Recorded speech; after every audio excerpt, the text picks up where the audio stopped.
জয় ভাইয়ের ভিডিও দেখবা আর হাসবা না, তা কি হয় নাকি?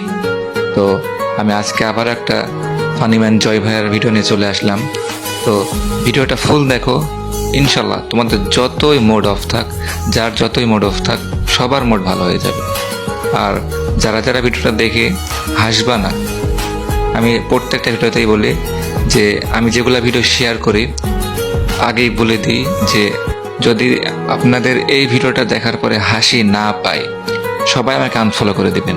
আর একটুও যদি হাসি পায়, সবাই ভাই মন থেকে ফলো করে দিবেন আমার পেজটা। সকালবেলা শুনি আমার ছোট ভাই আমাকে ডাকতেছে, ভাইয়া এই ভাইয়া। আমি বললাম কি হলো, এত সকাল সকাল ডাকতেছিস কেন? সে বলল, ভাইয়া 200টা টাকা দে না।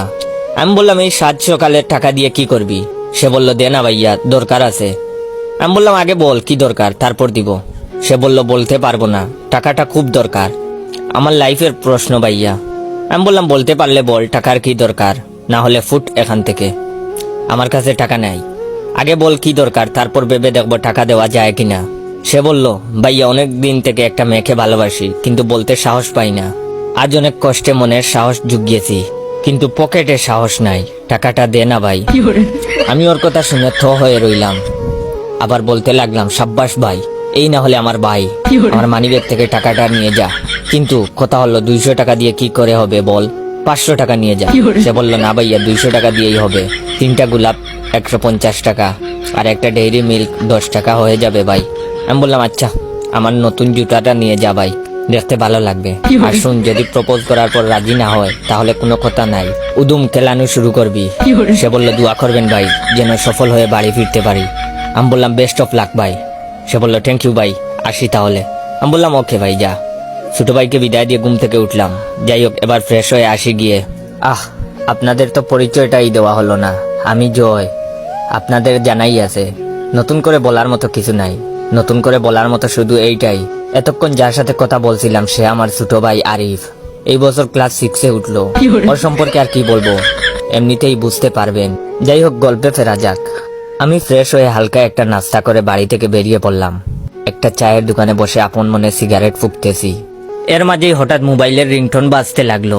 মনে মনে কোন শালায় বিরক্ত করলো বলে তার 14 গোষ্ঠী উদ্ধার করতে লাগলাম। মোবাইলটা বের করে স্তব্ধ হয়ে গেলাম। আমার একমাত্র প্রেমিকা অনু নাম্বার দেখেই বুকটা সেট করে উঠলো। এই বুঝি থাপ্পড় খেলাম। সেই থাপ্পড় কি আর ভুলা যায়? ব্রেকআপ করবো ভালো কথা, কিন্তু কি থাপ্পড়ই না মারছিল। এতদিন পর হঠাৎ কল করলো, কারণ কি? বয়ে বয়ে ফোনটা রিসিভ করলাম আর বললাম হ্যাঁ হ্যালো। সে বলল, হারামজাদা কই রে তুই, থাপ্পড়ের কথা মনে নাই নাকি ভুলে গেছস?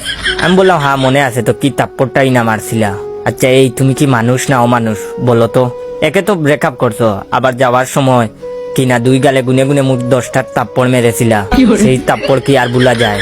এখনো আমি মাঝে মধ্যে সেই থাপ্পড় স্বপ্নে দেখি আর গাল হাতাই। সে বললো ওই রাখ তোর আজাইরা পেশাল, তুই কই আসস এখন? আমি বললাম কেন, আমি এখন আবার কি করলাম? একে তো তুমি নিজে আমারে কল দিছো, তার উপর এখন বলতেছো পেঁচাল মারতেছি। সে বলল, ওই তুই তোর ছোট ভাইরে কি শিখাইয়া দিছস? আমি বললাম কেন, আমি তো কিছু শিখাই নাই। আর আরিফ রে দিয়া তুমি কি করবা?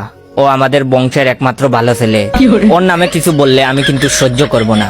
তখন সে বলল, মিথ্যা বলবি না একদম, তোর ছোট ভাই আজকে আমার ছোট বোন রে প্রপোজ করছে। আমি বললাম আরে বাহ, ঠিকই তো আছে। তাহলে বেয়ান সাহেবা বলেন বিয়া কবে? অনেকদিন হলো কুরমা পোলাও খাই না। সে বললো এই চুপ, তাবড়াইয়া তোর কান দিয়া গরম দুমা বাইর করমু, ফাইজলামি করছ আমার লগে।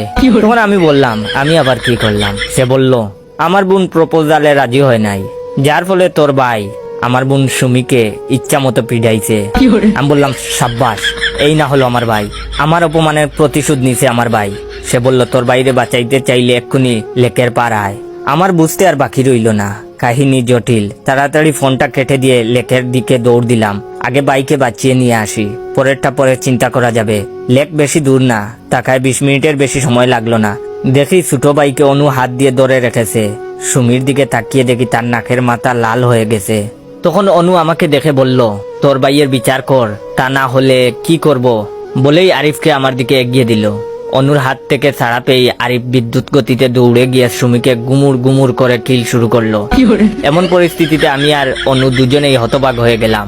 আরিফের হাত মনে হয় এতক্ষণে মারার জন্য চুলকাইতেছে। আমি দৌড়ে গিয়ে আরিফকে টেনে ধরলাম, কিন্তু ও ছাড়তেছে না। অনু ধরল সুমিকে, কিন্তু কিছুতেই ছাড়াতে পারছে না। এত টানাটানিতে বাঁধলো আরেক বিপত্তি। আরিফ সুমির চুল ধরে আছে, অপরদিকে অনু তার বোনকে টানছে। সুমির চুল ছেঁড়ার উপক্রম প্রায়। উপায়স্ত না পেয়ে আমি আরিফের হাত ছেড়ে দিলাম, তা না হলে যদি চুল ছিঁড়ে নিয়ে আসে। আরিফ ছাড়া পেয়ে দুম দুম করে কয়েকটা করে কিল দিয়েই দৌড়াতে লাগলো। আর দৌড়াইতে দৌড়াইতে বলতে লাগলো, ভাই ওরা আমাদের মোট 11টা মারছিল, আমরা আরো বেশি মেরেছি, আমরা জিতেছি ভাই, এখন পালাও পালাও। আমি ছোট ভাইয়ের পিছু পিছু দৌড়াচ্ছি আর বলতেছি, সাব্বাস ভাই সাব্বাস, তুই আমাদের বংশের গর্ব, তোর জন্য আজ আমার মাথাটা অনেক উঁচু হয়ে গেল ভাই। 20 মিনিট দৌড়াইতে দৌড়াইতে দুই ভাই বাড়িতে আসলাম। অনেক দৌড়াইছি, এখন একটু বিশ্রাম দরকার। কি বলেন আপনারা? দ্বিতীয় পার্টের জন্য কারা কারা অপেক্ষায় ছিলেন অবশ্যই কমেন্ট করে জানাবেন।